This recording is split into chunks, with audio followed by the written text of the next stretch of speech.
നമസ്കാരം. പൊട്ടകണ്ണനാണേ.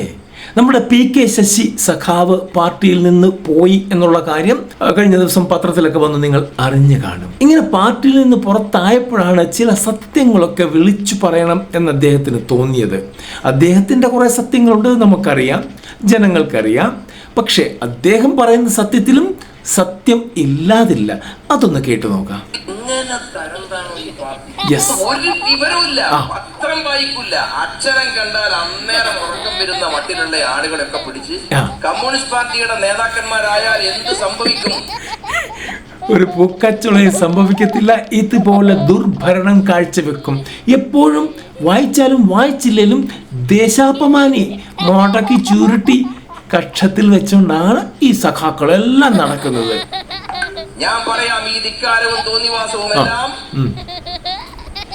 അധികാരം കയ്യിലുണ്ടെന്ന് വെച്ച് എന്തൊക്കെ തോന്നിവാസം. കുറച്ച് ആളുകൾ നല്ല ആളുകളുണ്ട്, നല്ല കമ്മ്യൂണിസ്റ്റുകാരുണ്ട്, അവരൊക്കെ ശ്വാസം മുട്ടിയിരിക്കുക, പലരും ഭയപ്പെട്ടിരിക്കുക. ഒരു പഞ്ചായത്ത് തെരഞ്ഞെടുപ്പ് കഴിഞ്ഞപ്പോ ഇതിന്റെ ഒക്കെ റിസൾട്ട് വന്നു. ഈ തെമ്മാടിത്തരങ്ങളൊക്കെ അനുസരിക്കുന്നവർക്ക് മാത്രമേ CPIM-ൽ നിൽക്കാൻ പറ്റൂ.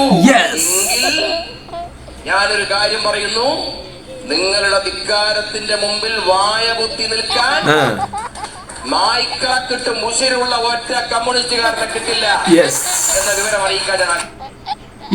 ഇതാണ്, അതായത് നായ്ക്കളാണ് ഉശിരുള്ള ഒരു കമ്മ്യൂണിസ്റ്റുകാരനും ഇന്ന് പാർട്ടിയിലില്ല എന്നാണ് സഖാവ് PK ശശി പറഞ്ഞത്.